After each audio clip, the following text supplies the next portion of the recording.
Jones Podcast. The Jones Podcast. The Jones Podcast. The Jones Podcast. The Jones Podcast. The Jones Podcast.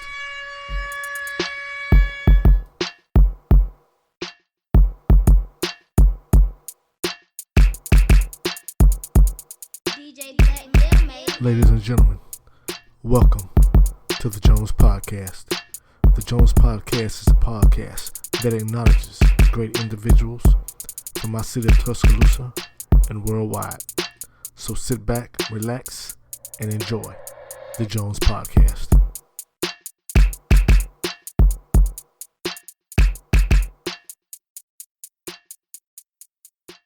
What's going on, Jones Podcast family? I know it's been a minute, but I'm back.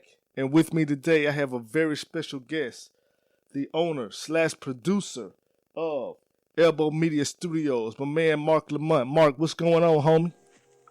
Oh, man, same old same. Blessed, man. How everybody doing out there? Man, what's been going on with you, man? I met you on YouTube. Man, you're doing great tutorials, man. How'd you get started in all that? Man, probably about 10 years ago, YouTube was fresh, and I was like, wait, this is a great opportunity for me to teach people how to work software and, musicians and things like that. Anybody, really, to be honest. And so I jumped on and I started doing tutorials, man, and people liked them, so I kept on. Took a little break in between those 10 years, so if I had to say how long I've been really doing YouTube, it's probably been about 2 years. So tell everyone where you're from and what's your background. Yeah, I'm from Houston, Texas, man. Background is definitely music. Been doing music since I was 14. Started out as a DJ. Then I started producing. Then I started writing. And been doing that, man, for 20-some years right now. So definitely got a lot of knowledge packed inside of this dome of mine. You know what I mean? So what made you get into music producing? Funny story. I was watching MTV Raps, or Yo Raps. I know you remember that. Oh yeah, MTV Yeah. Raps. Oh yeah. Yeah. And Jazzy Jeff and Fresh Prince was on there. And that boy Jazzy Jeff was scratching. I was like, man, that looked cool. You know what I'm saying? Like, I had heard people, DJ and all that, but I hadn't, really thought about it. I always had a love for music. My mom always had something playing around the house on, some type of record. But I got in because I saw Jazzy Jeff. Man, he wasn't like, I didn't follow I didn't tailor my DJing behind him. I just thought it was interesting, so I went and bought me a mixer and a record player and a turntable rather, and got to it. So yeah, started at 14. I'm 45 now. So yeah, I've been around. That's crazy, man, because that's how I started. That's how I wanted to get into music. Oh. Jazzy Jeff, man, scratching. That's how I started all off, by scratching. I mean, I had a little record player with the knob on the bottom, and I taught myself how to do it from watching Jazzy Jeff. It's crazy. That's crazy. Hey, ain't that something? That's something. So yeah, man, I kind of got lucky because I had another DJ that stayed in my neighborhood, and he had some techniques. So I was able to go over his house, and he trained me a little bit. So I can't take all the credit from what I've learned during that time of DJing. I was a young kid. But yeah, man, he inspired me to go buy me some techniques and really step my game up. You know what I'm saying? Mm-hmm. So yeah, that's definitely how I got into the game. So when you decided to invest in your equipment, what equipment did you buy when you started off? I would have to say all the DJ equipment I got when I was young, it really was secondhand stuff. I didn't really consider myself having a true studio or a pre-production studio until I was about 22.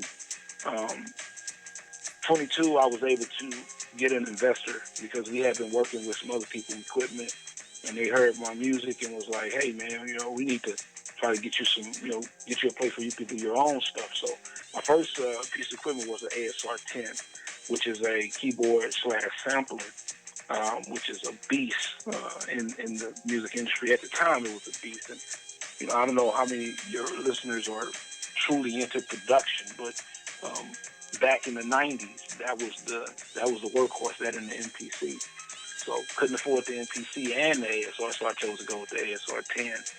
Then after that, I ended up getting into some other keyboards, Korg, Triton. I had probably 8 keyboards my whole career. And that's pretty much how it started out, man. Name some artists you've worked with, if you've worked with any artists. I worked with Lil Kiki. Where we went out to California in '98. Worked with Devontae. That was cool. Worked with a lot of engineers in California that engineered pop and other artists out of LA. That was some pretty cool stuff right there, to go to LA and get a chance to walk into some of those studios out there and see where some of the big artists out there in LA had worked. That was cool. Really, I worked with a lot of independent labels, a lot of local artists. Because, like I've always told people, man, people that's trying to get into this business, you gotta put yourself out there, and you gotta just try to work with the people, because you never know who's gonna blow up. And as a producer, your job is to try to get them the best product possible. I'm not talking about a beat maker. I'm talking about a producer. Mm-hmm. You know what I'm saying? So somebody that oversees the project, also makes the beats, help the engineer the project, and I mean you're working right hand. You're the right hand to the artist and the manager. So definitely did a lot of work in the '90s, early 2000s with a lot of local talent, because eventually I just started, putting myself in a position to help, people that didn't have a lot of equipment. And then I kind of throttled back a little bit when everybody started, using YouTube beats and pretty much doing music via the internet. Yeah. I kind of backed off a little bit, because music the landscape changed on how people consumed music and how people made music. So I was kind of from the old school. So in my mind, I was like, you know what, this is not really my thing. I don't really do the, download a beat, rap over the beat. I'm more of a creative person. So yeah. I think, I prefer to get in the studio, make a beat, write the lyrics, and record it. That's just my old school thinking and the way I used to operate. So yeah, I understand that. In my opinion, sometimes it's easier now. Oh, a lot easier. Now with in my opinion, in rap mm-hmm. today, okay, when we were coming up, the rapper made the beat. The rapper made the beat stand out. Now it's the other way around, if you ask me. People listen for the beat instead of the lyrics. We listen for the lyrics when we were coming up. Yeah. Now I agree. They don't care what they're talking about. They just want a dope beat. Yeah, it's definitely different, and it took me a few cycles to try to understand, really where the young generation was going. And I've said this on my channel. It's better now, I think. Not as far as I think creativity has been hampered a little bit, but I think the ease of the equipment is a lot better. It gives a lot of people the opportunity to be able to get to what they want to do very quickly.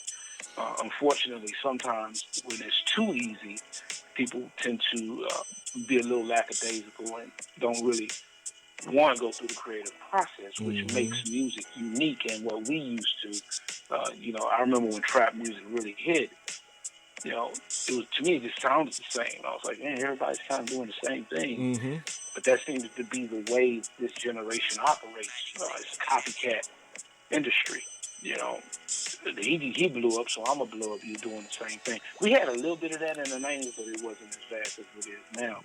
Now it's just straight copycat. Oh, yeah. Straight copycat. So it for a person that's been doing this for 20-some years, it's very difficult to try not to get into that whole arena of doing these copycat type beats and music. So I just stick to what I know, and I stick to the hard process. I'm using the equipment, but I'm still going about it the way I did when I first started producing. I understand that. I've watched your channel a lot, and I've seen that you're using the iOS producing Beatmaker 3. In your opinion, man, how good is that? I really and truly enjoy Beatmaker 3. I think what really did it for me when I first got into iOS producing, which I still don't consider myself a full iOS producer because I do have a lot of different equipment that I prefer to work with, but Beatmaker 3 and a lot of these different programs or apps that's out there are unbelievable. Like I said, technology has come so far that it's great in the sense that anybody essentially could do a track at this point. All you need to do is watch a few tutorials, boot your iPad up, download the app, and then you can start banging away and getting some pretty cool stuff happening. So I love it. I think it's great. It eliminates some of the complexity of what we used to deal with, and that's never a bad thing. I remember when I got my ASR 10, and this is kind of a funny story.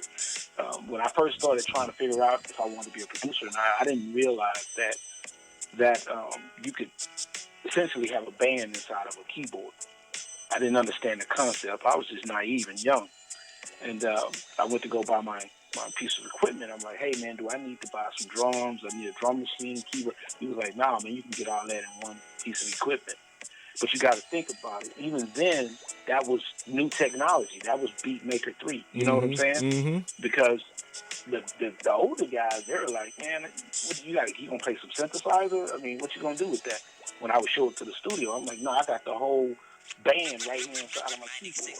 And some of the older guys were like, oh man, that's too easy. We gotta have a drummer, we gotta, this, that, and the third. So I'm not the one to say that I don't like what technology is, because I love it. I just think that it makes it a little bit, how can I put it? It's kind of so easy that, it hampers some of the creativity sometimes, I believe. Yeah, creativity really makes the music. It really makes you stand out from someone else. Anybody can. Trap music is really a nice bass line, some hi-hat rolls, and a little instruments in the back. That's easy. Yeah, very easy. So very easy. And we know music can be very complex. Yeah. And I just think that hopefully, we don't continue this trend of people just, throwing beats together and, putting them out like that. I mean, I always looked at music as self-expression. Me too. Music Me too. Is who you are. It's a ID badge attached to what you do. And when people start getting away from their own really sound, or their own way of doing things, then that's when we start getting into this clone type of mentality. And it just breeds mediocre music, unfortunately. So what advice would you give anyone who wants to start out producing as far as equipment and what to look for in the industry? Well, if you're a young producer or a young person that's interested in producing, I would tell you to, first of all, do your homework, do your research, try to figure out what would be the best equipment for you. If you got a lot of money or you don't have a lot of money, sometimes people tend to think, if I see Timbaland working on that, then I'm going to go get that, because then I'm going to do beats like Timbaland. That's far from the truth. You need to try to start slow. That's why I do love the iPad and what that brings as far as the applications, what that brings to the table. It makes it a lot easier for an entry-level producer to get up and running without spending a ton of money. You might have to buy an iPad, and that may cost you $700, but then the applications inside of the iPad are going to be fairly cheap, which gives you the ability to not spend as much money, but still getting that opportunity to make some good music on a great device. That's why I am pushing iOS so hard on my channel. Right now, I'm just working with Beatmaker 3, but I got plans on working on a lot of different applications on the iOS, because I feel that this is the new wave. Just like the ASR 10 was a new wave, and just like people recording on their laptops in the 2000s became a new wave. It's never gonna. What we're doing with the iOS and home studios is probably never gonna eclipse a full-fledged studio, because there are just too many different intricate pieces that need to be involved whenever you're putting out high quality music. But for now, it's a great start. Before we go, Yes. I want you to tell everyone where they can come to your channel, your social media, all that. Just let them know where they can see your studio, see how you get down, your channel, and all that. Yeah. If you guys want to, learn some stuff and be entertained, you can find me at elbowMedia Studios on YouTube. Just search elbowMedia Studios. I should pop up. If you need to contact me for any type of beats, or if you just want to get some graphic work done, because I do have a media company that encompasses everything underneath that umbrella with production, videography, photography, business, branding, things like that. You can email me at elbowmedia@gmail.com, and I will respond promptly, and we can definitely talk about how to make your company or your ambition a real thing. You can get at me on Twitter as well, the real Mark Lamont, and Instagram is elbowMedia_studios, and you can reach me there. One thing I can say, man, you helped me a lot with what I had to do. Ladies and gentlemen, this man is a good man. You ask him, and he'll deliver. I can say that. I'm living proof. He will deliver. If you ask him what you need, he will deliver. He will give you good instructions, and it will be thorough. That's what I like about your channel, man. I've watched a lot of channels, and people rush into it. And you're thorough when you're explaining it. That's what makes it easy, man. We can rewind and we can look at it again. Oh, okay, so that's how you did that. Whenever I do my tutorials, I try to look at it as if it was me watching the video, and what would I feel is enough information or too much information.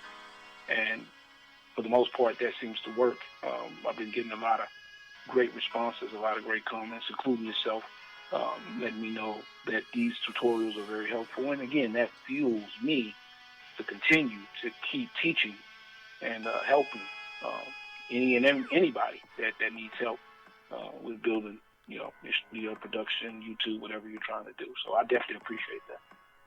Word up. Ladies and gentlemen, Mr. Mark Lamont, thank you for coming on the podcast, man. And keep up the good work, brother. Keep up the good work, and we'll holler at you, brother. All right, appreciate it, man. All right.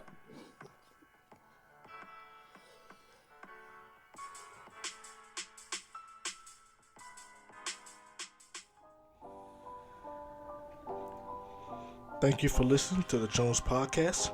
You can find us on iTunes or Google Play or wherever you listen to your podcast. You can also follow us on Instagram and Twitter at the Jones Podcast.